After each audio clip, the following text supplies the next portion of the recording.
নমস্কার দর্শক বন্ধুরা, রেস স্পোর্টসের পর্দায় আপনাদের সকলকে স্বাগত জানাই। এই মুহূর্তে আমি দাঁড়িয়ে রয়েছি মোহনবাগান ক্লাব প্রাঙ্গণে। মোহনবাগান ক্লাবে আজকে একেবারে যেন আনন্দের পরিবেশ।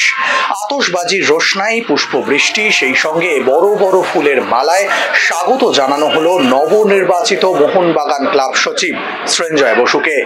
কিন্তু এই আনন্দের দিনে, এই আবেগ ঘন একটা দিনে মোহনবাগান ক্লাবে অনুপস্থিত প্রাক্তন সচিব দেবাশিস দত্ত। স্বাভাবিকভাবেই সদস্য সমর্থকদের মনে প্রশ্ন জাগতে পারে, কেন অনুপস্থিত প্রাক্তন সচিব?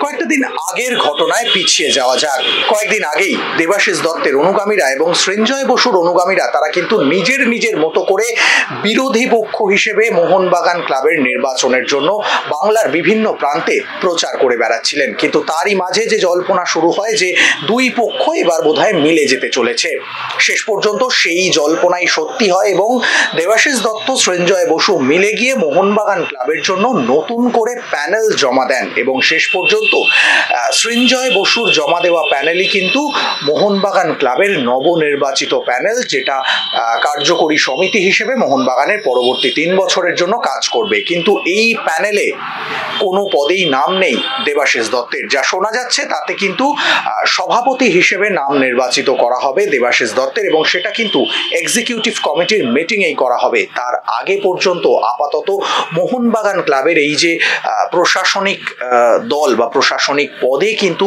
নেই দেবাশিস দত্ত, অর্থাৎ তিনি এখন একজন ক্লাবের সাধারণ সদস্য বা সাধারণ সমর্থক।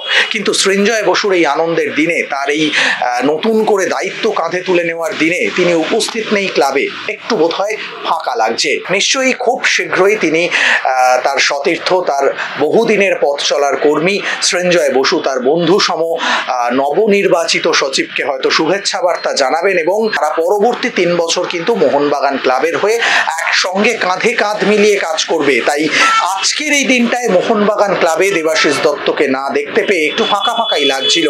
কিন্তু এই শূন্যস্থান হয়তো পূরণ হবে খুব শীঘ্রই, কারণ পরবর্তী কার্যকরী সমিতির বৈঠকেই হয়তো নতুন সভাপতির নাম ঘোষণা করবেন নবনির্বাচিত সচিব সৃঞ্জয় বসু, এবং তারপরেই হয়তো সেই পুরনো জুটি দেবাশিস দত্ত সৃঞ্জয় বসু জুটিকে আবারও দেখা যাবে মোহনবাগান ক্লাবে। কিন্তু আজকের দিনের জন্য সেই শূন্যস্থানটা হয়তো ফাঁকাই থেকে গেল এবং খুব শীঘ্রই হয়তো আবারও পাশাপাশি সেই ছবি দেখা যাবে, এবং সেই ছবির অপেক্ষায় আপামর মোহনবাগান জনতা।